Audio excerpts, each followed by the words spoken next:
You were losing, okay, and I'm sorry about that, but you were able, what was able to happen that you were able to not just take her down, but get the crank in there so much that you were not going to let her up? I just kept thinking, like if I impose my will on my opponents, then like they can't stop me. I feel so strong, and like even though I was losing, I still felt like I had control of the match. I didn't feel like it was getting away from me at all. I know at any time that I can come back. So this is a weight class. There's so many talented women. It probably maybe the deepest because you've all wrestled in the world stage and that type of thing. Yeah. How tough is it? Oh, it's really tough. And there's like a couple of girls that are here too at this tournament that will be at the trials. So I feel like the lower weight has always been, I'm a little biased, but it has always been the toughest. I feel like we've had the most world champion, or like world medalists and Olympic medalists at the lowest weight. So how will you emerge in state college as number one?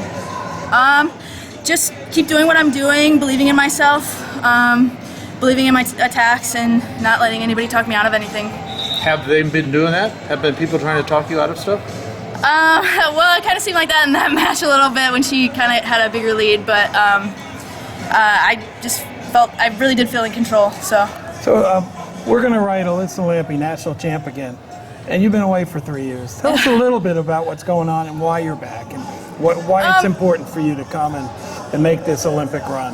So I felt like in 2016, I really tried to convince myself that I had done everything I could to make that Olympic spot, and I was lying to myself. And so I felt like I was walking around with like a bleeding heart, and I didn't get to do what I really wanted to do, and that was, make an Olympic team and be an Olympic champion.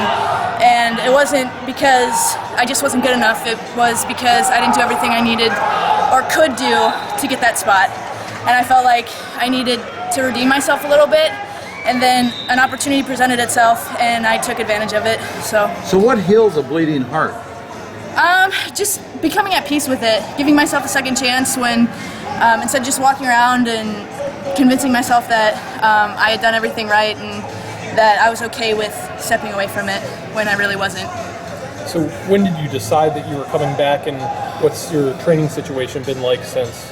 So I think it was January, I got a call from a coach, and then it took me a couple months to think about it and figure out what I wanted to do. And then within one day, it was in April, I think, I decided I'm going to pack up all my stuff and just move. And so I train with Erin Claudio now. So I decided, I think it was like April 28th or something like that, and I packed everything up. She happened to be in Colorado at the time, so we put all my stuff in her storage unit. And then I drove to Wisconsin, dropped my dog off with my sister, and headed to Vermont, started training in May. So. Had you ever been out Vermont? Before all this? Yeah, I visited her family for Thanksgiving one year. So it's not so foreign, is what you're saying? No, I'd been there before. So being from Wisconsin, you're used to the Vermont cold, right? Well, I wasn't, because I was in Colorado for 9 years. So. Yeah, you lost it. Yeah, I was no longer acclimated. What does it do for your confidence? You take a break, you come back, you win senior nationals in one of the deepest, we all agree, weight classes here for women's wrestling. So what does that do for you now that you're going to have a nice seed going into the team trials? I still have to work, so nothing really has changed. It just, I always knew, I knew I was going to win nationals. I had written in my calendar, write down what you did to win nationals, already last week. So I knew I was going to win it. It was just a matter of bringing it, to reality. And nothing with my training is going to change, obviously. There's things I need to work on because I didn't go scoreless. So just keep working at it and be ready for April. Well, congratulations. Thank you. Thank you. Welcome Thank you back, all. huh? Yeah, thanks. Congrats.